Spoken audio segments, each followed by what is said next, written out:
شہر اللہ المحرم، جسے محرم الحرام بھی کہا جاتا ہے۔ محرم کا لفظی معنی ہے حرام کیا گیا، یعنی جس مہینے کی حرمت ہے، جس میں بہت سے ایسے کام حرام کیے گئے ہیں جن کو ایک مسلمان نہیں کرتا یا ان کا کرنا اس کے لیے حرام میں آتا ہے۔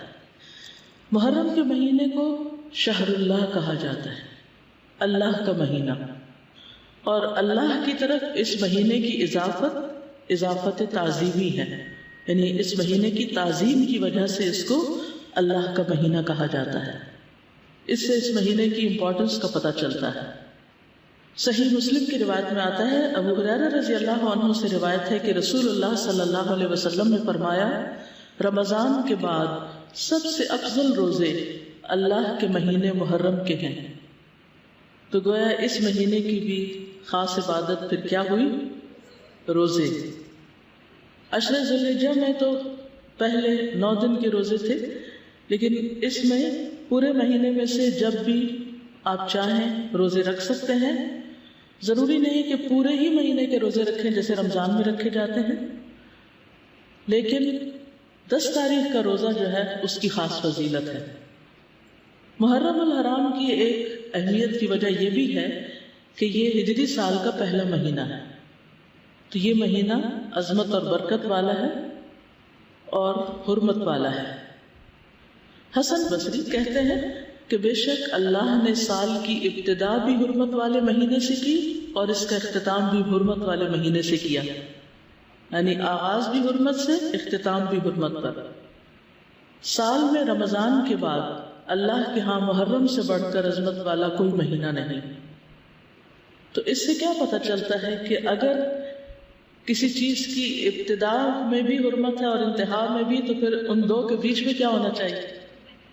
اس کا خاص خیال رکھنا چاہیے، یعنی جس کام کے آغاز میں اور جس کے اختتام پر خصوصی ہدایات دی جائیں اور اللہ سبحانہ وتعالیٰ کی عبادت اور خصوصاً روزے وغیرہ کی عبادت کی طرف متوجہ کیا جائے تو سال بھر بھی پھر اس کی عادت اپنا لینی چاہیے۔ نئے سال کا آغاز جو ہے وہ دعا سے کرنا چاہیے۔ عبداللہ بن ہشام سے روایت ہے، وہ کہتے ہیں کہ جب مہینہ یا سال آتا تو رسول اللہ صلی اللہ علیہ وسلم کے صحابہ یہ دعا اس طرح سیکھتے جیسا کہ وہ قرآن سیکھتے، اللہم ادخلہ علینا بالامن والایمان والسلامت والاسلام وجوار من الشیطان ورضوان من الرحمن۔ اس کا معنی ہے، اے اللہ اس مہینے کو یا اس سال کو ہمارے اوپر امن اور ایمان، سلامتی اور اسلام کے ساتھ، شیاطین سے بچاؤ یا شیطان سے بچاؤ اور رحمان کی رضامندی کے ساتھ داخل فرما۔ محرم کا مہینہ چونکہ حرمت والا مہینہ ہے تو اس مہینے میں خاص طور پر آپس میں ایک دوسرے پر ظلم کی ممانعت ہے۔ قرآن مجید میں آتا ہے، ان عدۃ الشہور عند اللہ 12 شہرا فی کتاب اللہ یوم خلق السماوات والارض منها 4 حرم ذلک الدین القیم فلا تظلموا فیہن انفسکم۔ بے شک مہینوں کی گنتی اللہ کے نزدیک اللہ کی کتاب میں 12 مہینے ہیں، جس دن سے اس نے آسمانوں اور زمین کو پیدا کیا، ان میں سے 4 حرمت والے ہیں، یہی سیدھا دین ہے، سو ان میں اپنی جانوں پر ظلم نہ کرو۔ تو میسج کیا ہے؟ فلا تظلموا فیہن انفسکم، اپنے آپ پر یعنی ایک دوسرے پر ظلم نہ کرو۔ تو کیا نہیں کرنا اس مہینے میں؟ ظلم نہیں کرنا۔ ظلم کی کون سی شکلیں ہوتی ہیں؟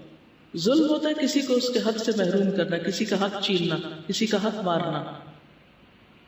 اس کا یہ مطلب نہیں کہ باقی مہینوں میں ظلم کر سکتے ہیں، اس کا مطلب یہ ہے کہ دوسرے مہینوں کی بنسبت ان حرمت والے مہینوں میں ظلم بہت بڑا گناہ اور بوجھ ہے، اگرچہ ظلم ہر حال میں بہت بڑا گناہ ہے، مگر اللہ جس کام کے گناہ کو چاہے بڑھا دے، جیسا کہ اللہ جس کام کے اجر کو چاہے بڑھا دے۔